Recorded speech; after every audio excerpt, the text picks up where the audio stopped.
And action. Are you the one that provided the crafty because I'm not satisfied with the snacks? That's you? Hey, are you subscribed? Because you should subscribe.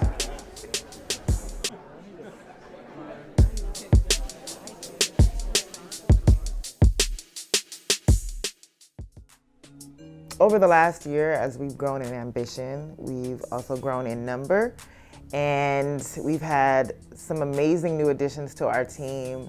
We have people handling things that we only dreamed about years ago, and they're just so smart and efficient, and I'm so glad to have them on our team.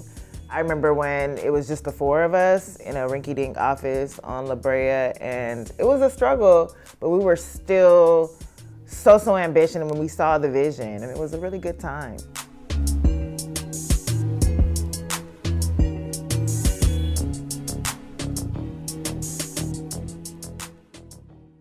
So the first time I met Issa Rae, we had a mutual friend, and that mutual friend said, hey, you know, Issa's doing this thing called a wind down, and it's at her apartment, and you know, you should come if you're interested. And I didn't know at the time that I did not want couples as guests, because couples ruin everything. They are always booed up. They're always, should I tell this story?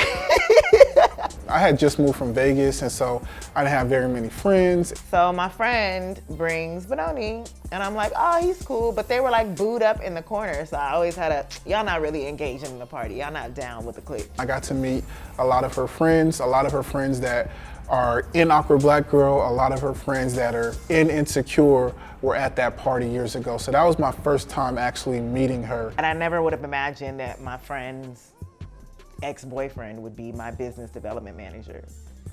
Sorry, girl. Sorry the relationship didn't work out, but he was great. He's great. The first time I heard of Issa was actually through a young lady that was interning for me at the time. She emailed me and was like, hey, I see your web series is blowing up. I work for like a boutique publicist, and she could, you know, she would love to meet with you. And I was like, boutique publicist, using all these big words, okay, fancy. I was like, I at the very least want to meet her and get to know her. And I was expecting to meet some white woman, and it was Vanessa. And I was like, this bitch is my age, okay. I saw some of myself in her just in terms of being kind of an independent businesswoman. We decided that we were going to do screenings of episodes of Awkward Black Girl at AMC theaters. And Benoni drove us in his little like sedan at the time. I just remember like the three of us being in the car driving up to the Bay. And I think that's when I was like, oh, I could probably like work with these people forever. So 2 weeks before I graduated from grad school, I saw a job posting online that said line producer for a web series and that it was paid. Since I was graduating, I sent my resume in, and I got an email back that night from a woman named Issa Rae asking for an interview. Came in the meeting with her little wife beater, super professional, and was like, I love to produce. I feel like I can do this, this, and this, and you guys, just lots of terms that I didn't understand, but I was like, this bitch loves to produce, and I've never met anybody who just loves it, like, and who's made to do it. And then she ended up being the producer for our second season of Awkward Black Girl. So now we have Montrell McKay, who is the president of development and production at Issa Rae Productions. Montrell reps Milwaukee, Morehouse, and Harvard. He went to Harvard Law. He's not a lawyer, thank God for us. And Montrell is an instigator. He loves antagonizing people. Other than that, he's really smart and a great member of the team. And for Color Creative, we have two new hires.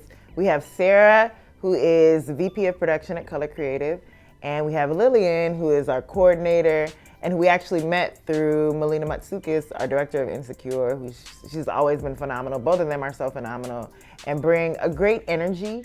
But we have Morgan Davis, who is basically Benoni's right-hand woman, and she's killing it. On the IRP side, I have to give a shout out to my amazing assistant, Jabrielle, who's also the director of all things Inside IRP. And then in an official capacity, we have Rich, who's mostly behind the camera, and he is heading all things digital. So if you have stuff that you're submitting to the channel, your short films, your web series and stuff, he's looking at it and deciding, so be nice to him. And then assisting him on the editing side is the amazing Brittany, who's editing this video right now, so I have to say nice things. Make sure that I look okay, girl, you got me right. On the PR side, which Vanessa heads, we have Erin, who is now a junior publicist, just got promoted. She used to be flying private jets for important people, and now she's just grounded with us. So thank you, Erin, for making that sacrifice. What I love most about IRP is that there's a sense of purpose. Issa is intentional about empowering Black executives and about building from within our community. We don't have to go to Hollywood to prove that we're successful. We can be down the street from where Issa grew up, and we can bring talent to us. We can bring Hollywood to us. I think my favorite part is the people. I genuinely enjoy working with everyone on the team, and I definitely don't take that for granted.